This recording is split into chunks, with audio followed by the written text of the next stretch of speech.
Mabuhay mga ka-trip! In this video, we will be featuring the Syriac Orthodox Monastery of St. Mark, a very interesting small church in Jerusalem, one of the most important Christian manuscript collections in the Middle East. On the other hand, I'm going to show you later the Church of All Nations, Gethsemane Garden, also known as the Basilica of the Agony, as reference to Jesus' night of Passion. The Garden of Gethsemane is where Jesus prayed on the night of his betrayal and arrest.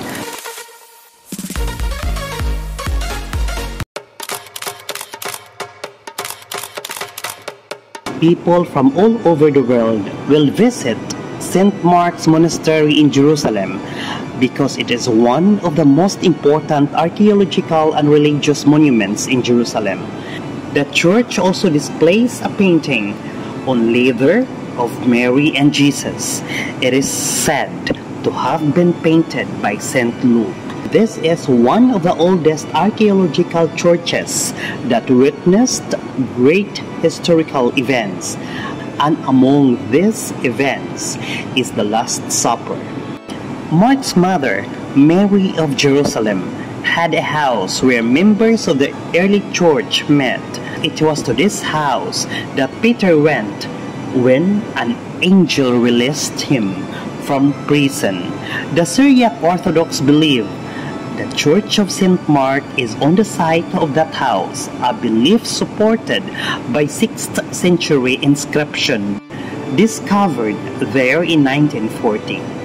The interior of the church is dark, but the decoration is ornate. The sanctuary is richly embellished, though often partly hidden by a curtain representing the veil in the temple. This is the house of Mary, mother of John, called Mark, proclaimed at church by the holy apostles under the name of Virgin Mary, Mother of God. After the ascension of our Lord Jesus Christ into heaven, renewed after the destruction of Jerusalem by Titus in the year AD 73. From the convent, bumalik kami sa bandang Tower of David para mananghalian. Sobrang mahal ang shawarma dito, and that's you have to discover na lang kung pupunta kayo dito. But bear in mind that Jerusalem or Israel in general is quite expensive for travelers. Well, speaking of souvenirs dito sa Jerusalem, itong nadaanan namin ay medyo hindi kamahalan at kayang tawaran. May mga pagkain din na medyo less ang presyo kumpara sa taas. By the way, itong way namin papuntang Gethsemane Garden. Oh, Pilipinas! Yes! You are welcome! Thank you.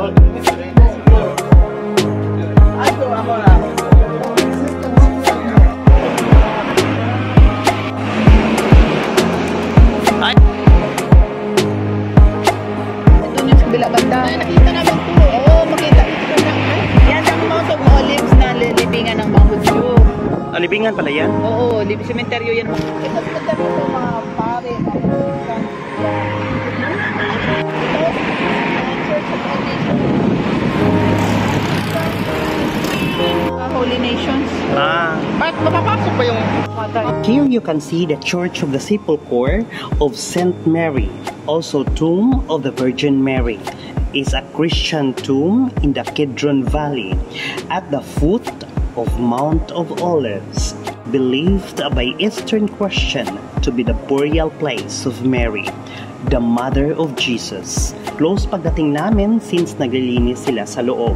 Hopefully next time, masaksihan natin ang tomb ni Mama Mary dito sa Gethsemane, Israel.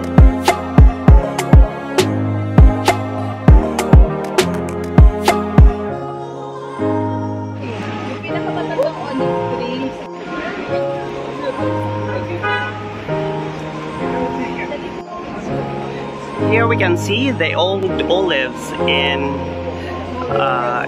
the entire Israel. Jesus prayed on the Mount of Olives on the day before the crucifixion in the Garden of Gethsemane. It was there that an angel comforted him during Jesus' life as he ministered to the multitudes.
Inside, the focus of the church is the bedrock, which is surrounded by a crown.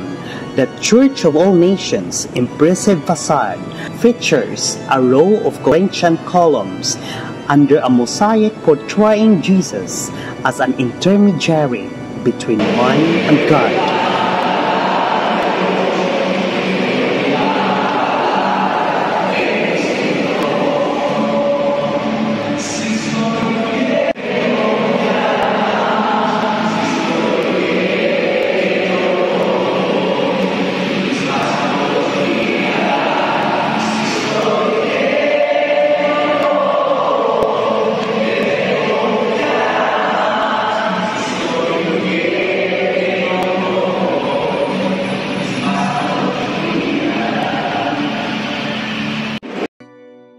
The church was built between 1919 and 1924 using funds donated from many different countries.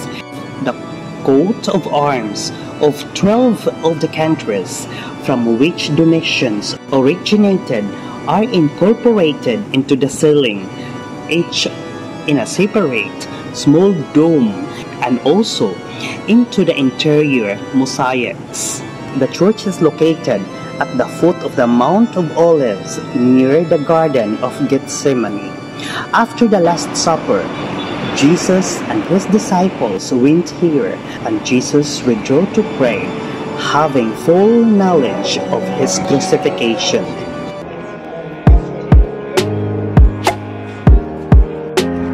Imagine, itong olives na to ay 800 years. At hanggang ngayon, buhay na buhay pa rin. Itong olives na to is very historical dahil ang ating mahal na Panginoon ay nakaharap dito nung nagdasal siya sa tuktok ng bato, wherein makikita mo ang bato sa loob ng simbahan ngayon.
As we continue exploring the place, we can see the Jewish cemetery on the Mount of Olives, the oldest and most important Jewish cemetery in Jerusalem.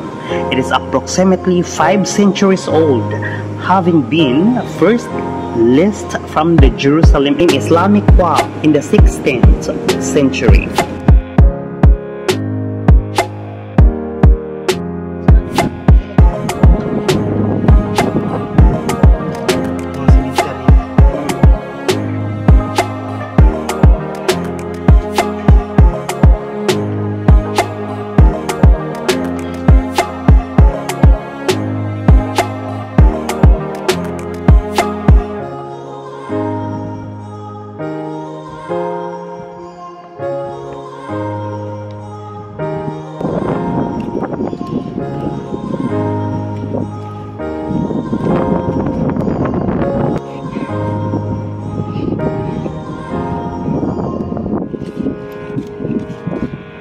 We are now at the sanctuary of the dominus flevit, or in Latin word, the Lord wept. Dominus flevit is a Roman Catholic church on the Mount of Olives, opposite the walls of the old city of Jerusalem.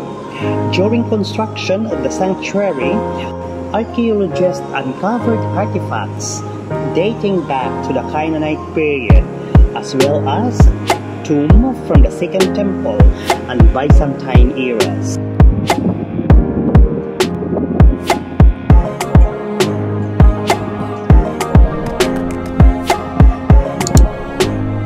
More historical places to explore on my next video. Thank you for watching.